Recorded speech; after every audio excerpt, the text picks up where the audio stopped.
রান্নার গ্যাসের লাগামহীন মূল্যবৃদ্ধির প্রতিবাদে অভিনব বিক্ষোভ দেখালো কংগ্রেস।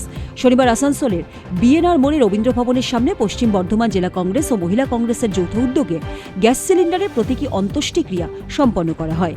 সিলিন্ডারে ফুল দিয়ে শ্রদ্ধা জানানোর পাশাপাশি পাশে উনুন জ্বালিয়ে খিচুড়ি রান্না করেন মহিলা কর্মীরা। কংগ্রেস নেতারা কেন্দ্রীয় সরকারকে কটাক্ষ করে জানান, সিলিন্ডারের দাম বৃদ্ধিতে সাধারণ মানুষ দিশেহারা হয়ে আবারও উনুনে ফিরতে বাধ্য হচ্ছেন। মুদ্রাস্ফীতি এবং বেকারত্বের প্রতিবাদে কেন্দ্রকে জবাবদিহি করার দাবি জানান বিক্ষোভকারীরা। মোদী সরকার আমাদের যখন ভোটে জিতে এলেন তখন বলেন আচ্ছা দিন আনেওয়ালা হয়।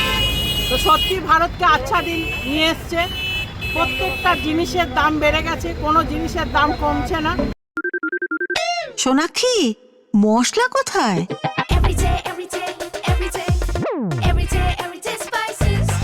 এভরিডে মশলা, দেশের স্বাদ। বাজারে কোনো অর্থ নেই, বাজারের কোনো কলকারখানা খুলছে না, কিচ্ছু না। দিনের পর দিন জিনিসের দাম বেড়ে যাচ্ছে। যেমন ধরুন মহিলাদের সবার প্রথমে রান্নাঘর, সেই রান্নাঘরে এত জিনিসের দাম বেড়ে যাচ্ছে প্রত্যেকটা জিনিসে। আবার কয়েকদিন আগে উনি গ্যাস সিলিন্ডার যেটা ডোমেস্টিক সেটা 60 টাকা বাড়ালেন, যেটা কমার্শিয়াল সেটা 144 টাকা বাড়িয়ে দিলেন। হাসপাতাল, নার্সিংহোম, হোটেল সব বন্ধ হতে বসেছে। মোদী সরকার কি আচ্ছা দিন আমাদের জন্য নিয়ে এসছে, কি মহিলাদের জন্য নিয়ে এসছে, কি বেকার যুবকদের জন্য নিয়ে এসছে, যাদের এখানে কলকারখানা খুলছে না, চাকরি নেই। এত অর্থনৈতিক সংকটের মধ্যে প্রত্যেক দিন মানুষ বাঁচছে, তার মধ্যে দিনের পর দিন জিনিসের দাম বাড়ছে।